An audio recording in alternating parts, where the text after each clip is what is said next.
Saya itu halau daun kalau betapa klien itu sudah percaya sama kita. Kalau bisa honor itu kembali dia asal menang. Kalau bicara soal kode etik itu tidak sesuai dengan kode etik. Ya. Berarti dianggap dia tidak memiliki itikat baik. Tapi kalau dari Bang Hotman sendiri nih dengan RUU Kuhap yang baru, setuju nggak? Kan ini banyak yang counter. Nggak ada sama sekali buktinya, tiba-tiba tersangka. Bayangin kalau cuma rakyat biasa doang yang tidak pernah berurusan dengan KPK, tiba-tiba diperiksa 24 jam di kamar tertutup, ya akhirnya apapun diakuin aja.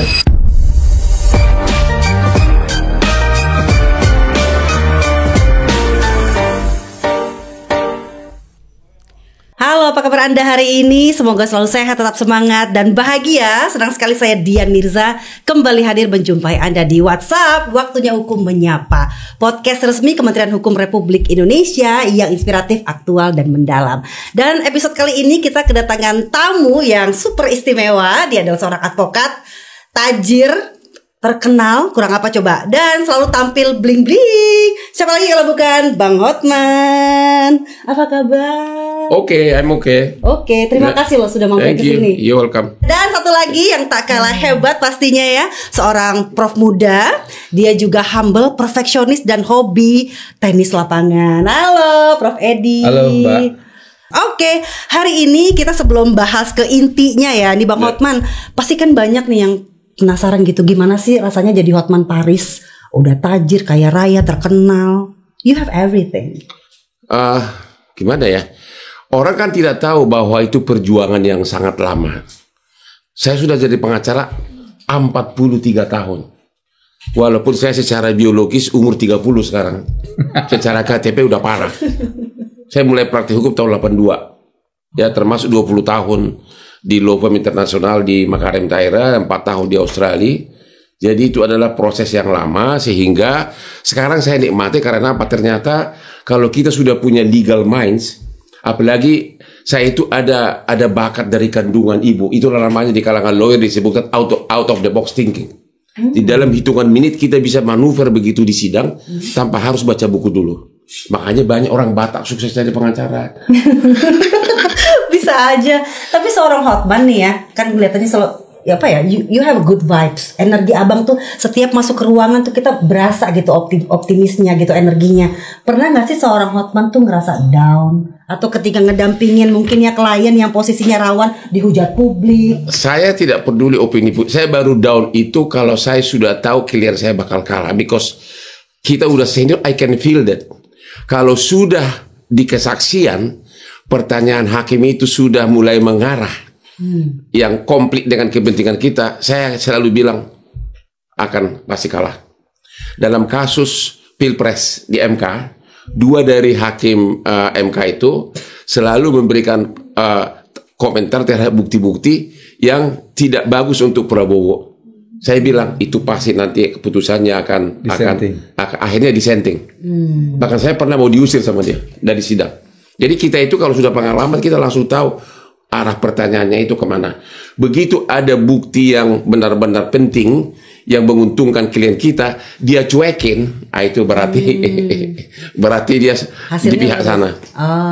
Itu jadi itu ada juga pengalaman. Makanya pengacara itu kan bukan hanya gelar, ya, tapi juga jam terbang itu sangat perlu. Tapi beliau ini ya saya kagum, gelar profesornya, tapi juga bahasa-bahasa Inggris, bahasa Belanda hukumnya itu masih hafal. Aku paling benci bahasa Belanda.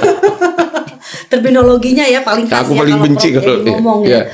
Jadi kalau yang namanya down gitu ya, itu apa, hujatan publik segala macam udah kebal ya. Udah kebal itu enggak. Ya, tapi ya saya itu halau down kalau betapa klien itu sudah percaya sama kita.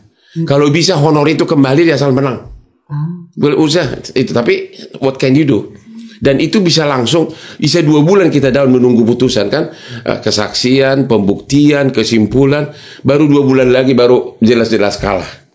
Makanya saya gara-gara itulah kok bisa jadi berenang, karena dengan berenang pagi itu sambil merenung kekalahan. Jadi saya sekarang hampir tiap pagi jam 4 berenang di rumah. Tiap hari. Ya. Dan juga banyak benar ide-ide baru di situ. Ternyata kalau otak kita itu segar, banyak ide-ide baru. Termasuk malam ini makan malam dengan yang mana gitu. Iya. Itu kita obrolin nanti ya Bang ya.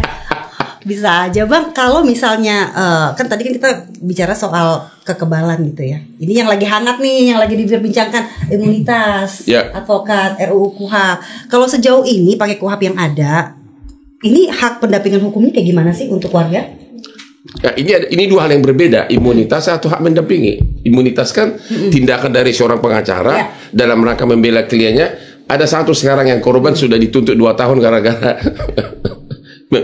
membela kliennya tapi melanggar aturan kode etik. Yang mana yang ditanya nih? Ya, selama ini pendampingan Abang. Perlindungan hukum.